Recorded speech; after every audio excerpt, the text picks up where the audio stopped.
It's Tuesday, July 19th, and this is Talk Commerce.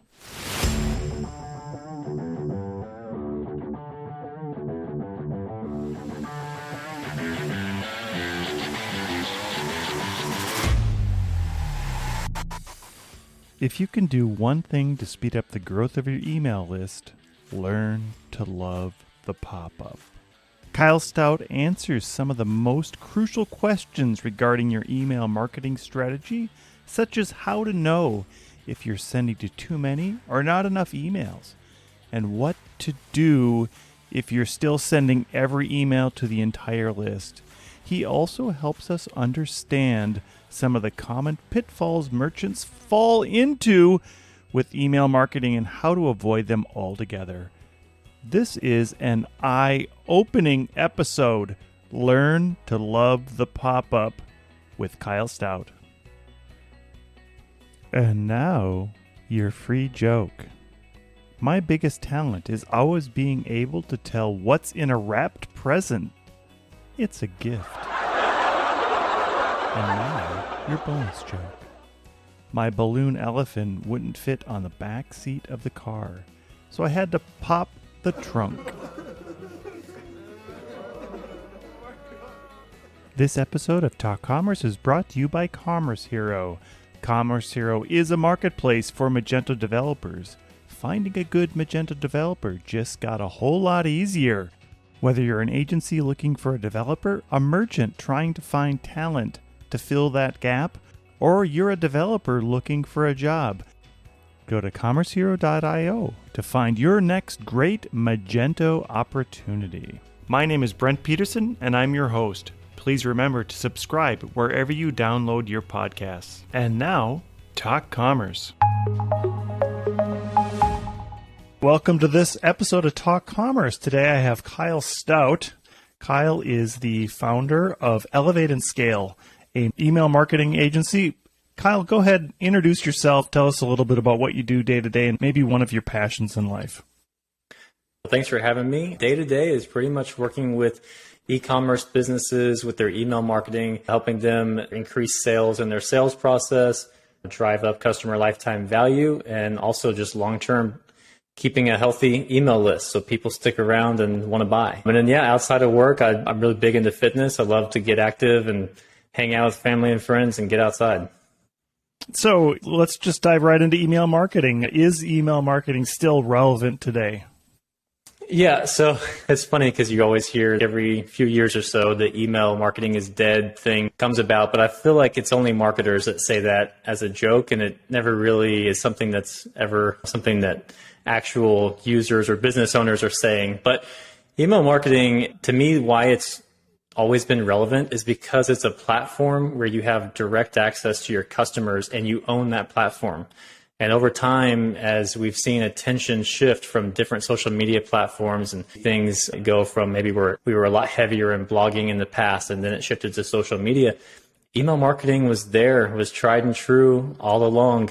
And right now, especially with paid media costs all over the place and a lot of uncertainty in the market, I really think that over the next year or two, you're going to see people revisiting their email marketing strategy because a lot of businesses have, I don't want to say totally neglected it, but maybe just didn't realize that they weren't doing as much with it as they could.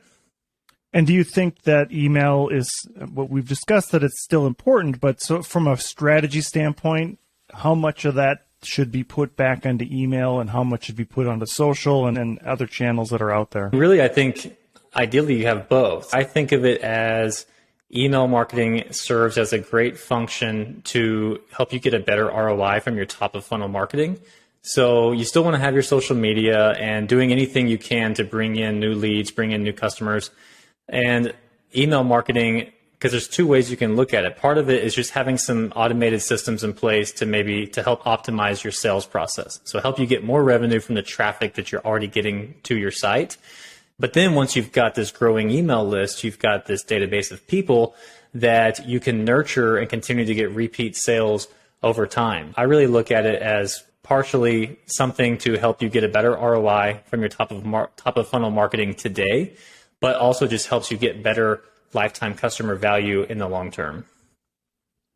Do you think one of the big mistakes that merchants often make is marketing the same email to every single client on their? Definitely. It's one of the biggest mistakes I see is that, and again, a lot of times people just don't know any better. Like they're just going off of that worked in the past. And it just wasn't email marketing and all marketing just wasn't quite as nuanced in the past, especially digital marketing. But yeah, you really want to personalize the content. So you want to be segmenting your list and sending different messages to different people that's most likely to resonate with them. From a personalization standpoint, is there any particular strategy that you talk to clients about? And I'll frame that in the sense of at some point it gets a little creepy when it's too personal.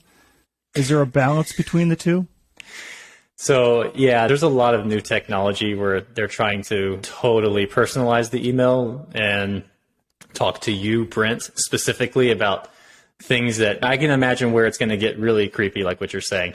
But really what I'm talking about more is at a higher level, just being able to segment people on your list. And there's different ways that you can segment. So you can segment people on different profiles based on if they're a lead that's never purchased before, and then you have customers who have purchased one time, and then you maybe have repeat customers, and then maybe you have VIP customers. And those are different groups that you could segment and then send a different type of message, because the VIP customer, you're going to talk to them very differently. You don't really need to educate them on your product anymore. They're like the close friend. They're in on the joke. They're in on all the inside jokes. They know what's going on. And you're also going to want to show them more love for being a VIP. Whereas a lead, they might be almost a stranger and they might need to be reminded of some of the value propositions and the brand story and all that other stuff that they're just not maybe aware of yet. And then there are other ways you can segment. So you can segment based, another really great way to segment would be, especially for e-commerce businesses, would be based on engagement. So breaking down groups of people, you can create segments, for example, like a 30-day engaged group, meaning that everyone in that group have engaged with your emails or your website, however you decide to define it, in the last 30 days.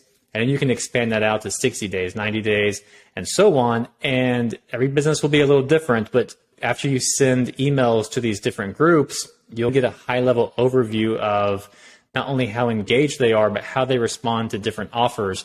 And you'll find that the people who are most engaged, they want to get more emails from you. So you can actually email them more often, or you can send them more diverse content.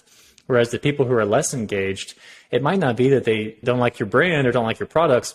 It could just be that they only want to know whenever there's a really big sale going on or a new product coming out or something like that. So you might email them less frequently. Maybe walk us through how they test that engagement. Do you look at open rates, click-through rates, things like that for the engagement? And then if they seem like they're engaged, I know it still goes back to a tipping point where, hey, you send them something every day, pretty soon they're going to unsubscribe. And I know there's a magic amount of time for every engaged customer as opposed to somebody that's just wanting to learn. Yeah, so the way I do it is you have your key metrics you want to track. So open rate, click rate, conversion rates, and you can first, let's just say, for example, send an email out to a 30-day engaged group. Actually, one way, if you just wanted to test this, if you just wanted to say over the next week, do a quick test and get a baseline for all of this, you could send that one email out to your 30-day engaged group. Look at the metrics, and there's a baseline for you. And then send the same email out to the 60-day engaged group and exclude the 30-day engaged folks because you don't want that to throw off the data. And look at the metrics there. And then you want to have a certain threshold, like you said, of where you don't want to go below that. The thing about open rates is they are a little inflated right now because of iOS, but traditionally, the rule of thumb has always been you don't want to go below 20%. If you send out to that 60-day or 90-day engaged group and you see the open rate fall below 20%, then you know, okay, that's the threshold. I need to pull back and focus more on these groups up to that point, and then maybe only include those people in the big, like the Black Friday type of promotion. But so open rate's one thing, but you really also want to look at click rate. And this is going to vary a lot from brand to brand. There's industry benchmarks, but honestly, it's all over the place. So you really want to look at just historical data for your company and compare that. Sending that first test to the 30-day engaged group, and you might find that even the click rate's not where you want it to be with that group, but that's a better determinant of engagement right now than open rates, because a lot of times open rates are higher. They're showing as falsely higher than they really are. And clicks are also, not only is it easier to get someone to open, it's harder to get people to click, and we're not getting those false readings on the clicks right now like we are with opens. So I would pay a little bit more attention to that as you're doing that whole test. When you include engagement, do you include social media, just website visits? If you're tracking holistically across and you know that this user's they looked at Instagram, they've visited your website, but they haven't opened an email, all that goes into the factor of some kind of engagement? Yes, you can get into social media and all that. In general, I stick with email and website engagement. So looking at if they've either gone to the website, or you can even create these different segments that are targeting product interest. So whenever someone visits a product page in the last time frame, or they've added it to cart in that time frame, then they are in the engaged group, whether it's based on pure engagement across the board or interest in that particular product. You mentioned iOS a few times, and there's the post iOS 14 that is blocking a lot of information that we can see through some platforms. Has it changed the landscape on how you measure engagement?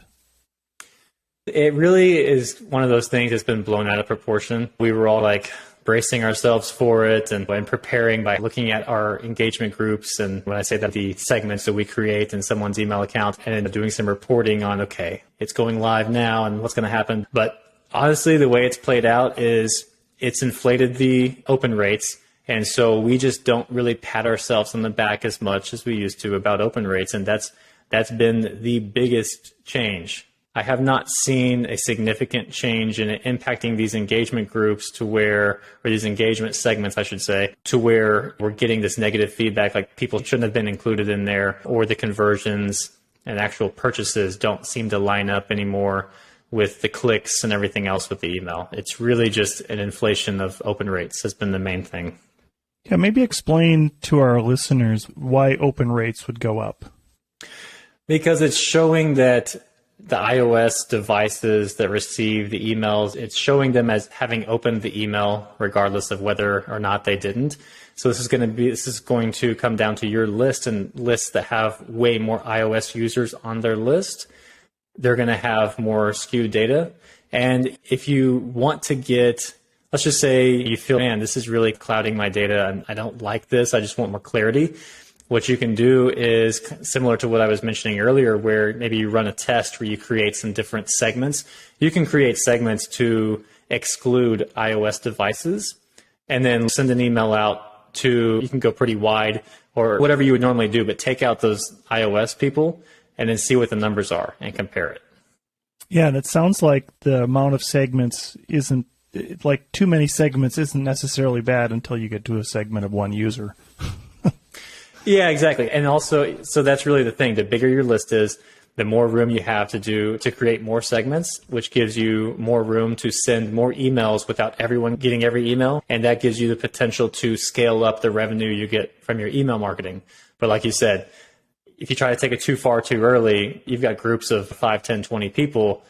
It's probably not worth all the effort. As a new business, you mentioned earlier growing your list. A lot of people look at buying a list from somebody, and I think that's not the way to do it, and probably illegal in a lot of countries.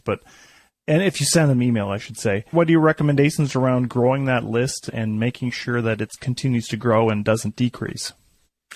Okay, yeah. So regarding buying lists, I've never personally done it. I've never seen it work. I've known many business owners who have shared that they've done that, and I've seen the analytics, and I can tell you I've never seen it be a really worthwhile endeavor, and especially if you consider all the risk of the damage it could do to your domain and all of that, potential legal risks, I wouldn't even mess with it. So it's going to come down to the type of business. So for e-commerce businesses, oftentimes you're not going to do the typical lead magnet a type of approach like a service business would, but you definitely can. So the first thing is you want to look at your website, and you need to have some sort of offer to get people in. So I know a lot of business owners hate pop-ups. They just personally hate them. They hate going to a website and seeing a pop-up the first thing they land on a site. And honestly, I used to hate pop-ups too, but knowing what that pop-up can do for your business, you will learn to love them. You can create pop-ups in a way that aren't so intrusive. You don't have to have the one that pops up as soon as they hit the page. You also don't have to have it take up the entire page, and you can make it very easy for people to exit out of that pop-up. So in general, I would recommend at least having an exit intent pop on your website that fires when people are leaving, and give them some sort of offer to get into your email list. For e-commerce, it's typical, but the thing is, it works, is usually you will see a small discount, a coupon code that they have to sign up for a 10 to 15% discount. The bigger the discount, the more opt-ins you're going to get. But ultimately, it doesn't necessarily mean those would be the best customers long term. So I don't think it's necessarily the best idea to go really aggressive and go 20, 30, 40%. 10, 15% works. It could also just be free content. It could be a free guide, or it could be a free trial. So there's different ways you can do it. It doesn't always have to be a discount. It could be a value add where they get something extra for free with their purchase. And that's going to have high purchase intent because someone who's signing up for that is already thinking, well, I'm planning on making a purchase, so I want that free bonus. So you definitely got to have something on your website itself. Then when it comes to getting people to your site to sign up, that's where it varies. From what I've seen in the last 6 months of what's working with paid media, so a lot of times I'll be working with a brand and I'm working side by side with whoever's running their paid media, and there's always this temptation to have the whole ad campaign be based around signing up for something free on the list. And I can say that the majority of the time, those freebie seekers, they don't purchase and they don't stick around, and they really drive down the engagement of your list. I've found what's better is to go after customers and send them to your site and have your site optimized to where they're going to see these signups, so see those pop-ups or whatever you have in place, and get actual interested customers to sign up for the offer thing. You don't want to have your first impression going out to cold traffic or going out to strangers be some freebie thing. You really want them to be interested in the actual products or services that you sell. And when they get to your site, they just find out that, oh, it's like a surprise. They happen to get this extra thing that incentivizes them to sign up. So I'm going to highlight two things. So learn to love pop-ups. I like that one. But the freebie seekers, I think, is something I've heard over and over again, where people think that getting your list bigger is going to be better no matter how you get that name. And I suppose it doesn't hurt to have that user, but having that pop-up or giving him some value is probably more important than just the free thing they're going to get. So just talking about mistakes, and I can think of one mistake that's very annoying that I dislike is when you're signed into a site and you get that exit intent pop-up, or you bought something from them, clearly you're their customer. Worst case is you've signed in and you get a pop-up to sign up for their email. Super annoying. But even if they know your cookie, and theoretically cookies are still around, we should block that pop-up if you know that person, especially if they're on the list. Yeah, and that's a really easy fix. In your software, we like to use Klaviyo most of the time with e-commerce businesses specifically. It's just a box you check. Whenever you're building out your form, there's an option to exclude current or existing Klaviyo contacts. So anyone who's already signed up, they won't see this. And it's actually an opportunity to present them with something new. So maybe it doesn't have to be a pop-up now for an existing contact, but maybe offer something up to get their birthday so you can surprise them on their birthday later, or just get more information about them to enrich that customer experience. So there are times when you would want to target the people that are already signed up specifically, but you want to do it in a way that adds some value to them. You're no longer just trying to get their contact info anymore. So in general, I like to just leave them alone for the most part. So maybe you could go over a few more mistakes that companies typically make for email. So first one, the biggest one is what you were saying earlier, people just emailing the entire list instead of trying to segment and somewhat personalize the content towards people. Another thing is email frequency. And this goes both ways, because a lot of times you'll have smaller businesses emailing too frequently because everyone wants to grow. So they want to grow faster. Email is a great channel for driving revenue. And they just get a little, I think, in my opinion, they get a little too excited too quickly because they get a taste of the email, of what it's like to send an email, and all of a sudden you see a bunch of users on your analytics dashboard, on your site, and then the sales come in. And you burn out your list way too quickly by doing that. You haven't even let this list grow and mature and let these people stick around with you for a while. Then on the other hand, you'll have big businesses that have a huge list, and let's just say they're only getting 5-10% of their total revenue from email marketing. Well, a good gauge of if your email marketing is doing a good job, at least when it comes to the situations where people can click the email and buy the product, they don't have to hop on a sales call or any of that, would be if you're generating 30% of your revenue from email marketing, you're doing a good job with your email marketing. And if you're below that, then there's probably either some room for improvement with what you're doing, or there's also potential that maybe you're just not emailing enough, depending on the situation. So yeah, that the frequency thing goes both ways. And then another big mistake, these are like the greatest hits right here, would be only emailing your list when you have a sale or a promotion. And again, it goes back to sometimes people just they see what that does, they see that spike in revenue, and they don't like to send an email out that doesn't get a massive spike in revenue. And I definitely encourage you for the major holidays. Yeah, if you want to run a promo every major holiday, go for it. If you get into a sticky situation and you need a quick infusion of cash, okay, this is a channel you have available to do that. And if you've been taking care of your list, then it's okay to do that whenever you need to. But really, you want to be showing up. You want to have different reasons to show up and educate people, inspire people, entertain them, give them other content. And the big thing is, try to get them to buy without having to discount. Give them reasons to be excited about your product, to care about what your product does, the problems that it solves for them, without having to give them a discount just solely because it's a good offer. Yeah, I remember interviewing the founder of Gives. They're a gifting service, and instead of giving them a discount, they would give something to somebody based on a purchase. And they always equated discounts with the decreasing revenue. And if you do too much of it, obviously you get people dropping off. Is there a point in which you send too many emails and that becomes counterproductive? That's typically what I have seen over the long term. And it's deceptive because at first you can get away with it for a while. Because a lot of times, let's just say you've been running your business for several years, things are going well. Maybe you switch to a different team or person who's managing the email marketing, and they want to drive up those sales numbers because it makes them look good. And maybe they honestly just have pure intentions and they think it's what's best for your business for whatever reason. And the people on your list aren't used to getting these deals all the time, so they might actually take advantage of 2 to 3 back-to-back sales. They might just reach into their wallet several times in a row, and then you would think as the business owner, oh man, every time we do a sale, they keep buying. They must love it. But it never lasts. It really never lasts. And then by the time people notice the decline, because every email you send out, you're going to get some unsubscribes. If you have a big list, there's always going to be, there's a million reasons why someone would unsubscribe. It's just a normal part of email marketing. It doesn't mean that you're doing anything wrong or they hate you. But that you keep emailing more and more, and you keep doing these big promotions more and more, you're going to get more of that. And eventually, if you're not paying attention, you're losing more people than are coming in. So that's one problem.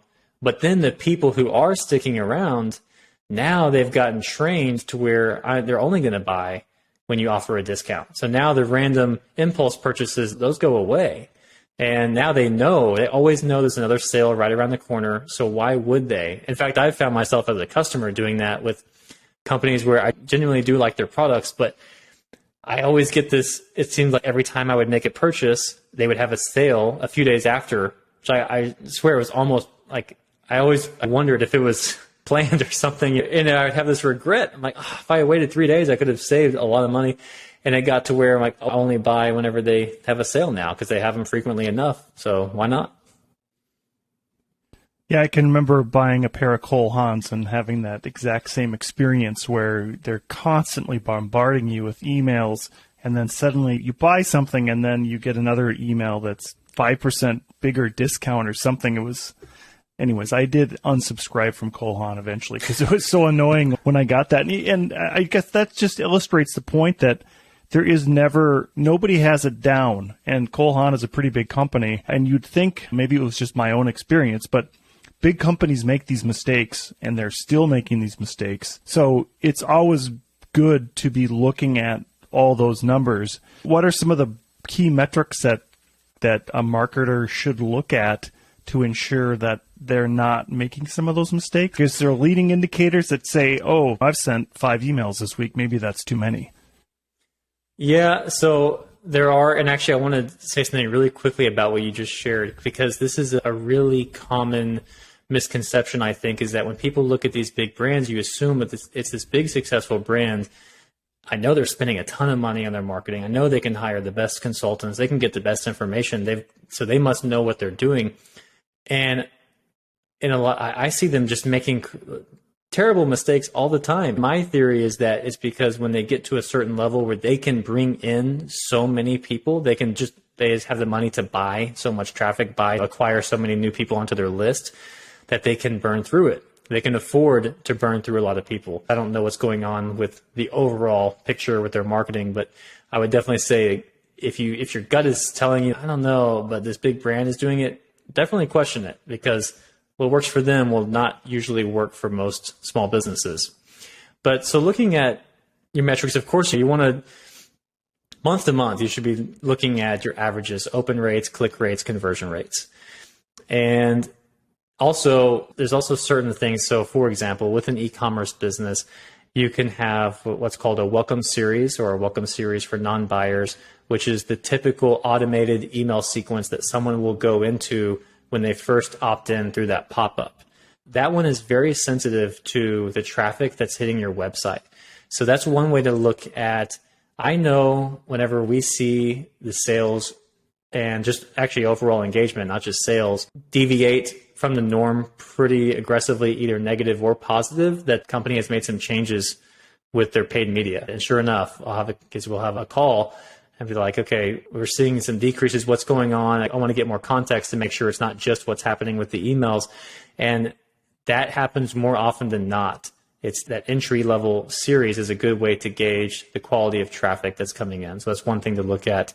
But you can also run engagement reports on those different segments that I talked about. So having those key segments that you're going to be emailing most frequently in Klaviyo and in the other tools, you can run an engagement report where you can see the open rates, click rates, and average order value of that particular segment. And you can see if people are starting to disengage more. And if you're looking at a highly engaged group, like a 30-day engaged segment, and you start to see people disengaging in that one, that's a really bad sign. Okay, something is definitely wrong. We're hammering this list or this particular segment way too hard, because just by its very nature of how that segment is created, everyone in there should be engaged. And then another thing to look at, something that people might have to Google, is you can look at the unique reach. So the unique opens, the unique clicks on your email list. So that would be the total unique people. Because it's one thing a lot of times you'll have the same people who continue to open and click all your emails. You just have a lot of people who are engaged, but you're not seeing the big picture of everyone on your list. So when you look at the uniques, whenever you measure that, so that's just a key word there, if you're Googling this or you're talking with your email service provider, then you can see how many unique people you're reaching on your list, because ideally you want to be reaching more people month to month. So if your list is growing, or even if it's staying the same, you want to be engaging more total unique people. So I like to measure unique opens and unique clicks as a way to know, okay, you know what, even if sales were a little down this month, we're getting more engagement from more people, and that's usually a sign of better long-term success. Whenever you see those uniques going down, that's something where, okay, if we're reaching fewer unique people, then the odds are that the sales will come down. Let's just say sales are steady. Those sales will come down because we're just reaching fewer people, and we can't always rely on the same people to keep buying and buying, because depending on the products you're selling, you run out of stuff where they've just bought it all. They've bought all that they want or need. So you really want to be looking at making sure you're actually reaching more people within the list that you have, and also trying to retain more of them. And I would imagine that these numbers all flip-flop when you're talking B2B to B2C. Like, it's a completely different arena when you're talking how you engage with the B2B customer compared to how you engage with the B2C customer. Yeah, B2B is very different where, see, B2C is, I guess what I'm talking about, when I say B2C, a situation where it's not going to be like a really expensive product where someone has to hop on a sales call or anything like that. It's something where they can click the email and buy right there. So you get really objective data. With B2B, that's a little trickier because you have more things involved in closing that sale. So a lot of times you're using email marketing to get people into a sales call. And then from there, it could be that you follow up with email after that, and then you get the purchase. So that's one way to measure it. But you can't neglect what happened during the human-to-human interaction of the sales call. So you have to be tracking that. So a lot of times you can't get clean metrics where a lot of times people aren't just going to click a link in an email and pay the invoice like that. It's going to be a manual process where a salesperson emails them an invoice, and then you get that, and then you get the payment that way.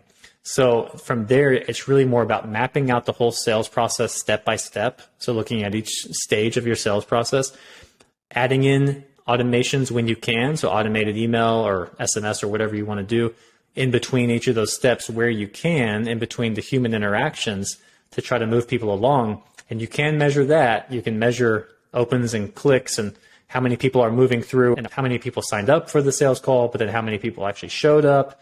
So you need to start tracking all of that stuff as well. So it's not quite as clean as it can be with B2C, but there's still a lot that you can measure and give you a pretty good idea of what's going on. I think the important part there is putting it into a place where you're tracking everything. So some kind of a CRM where you manually put notes in for that phone call, or even better, you call directly from the CRM.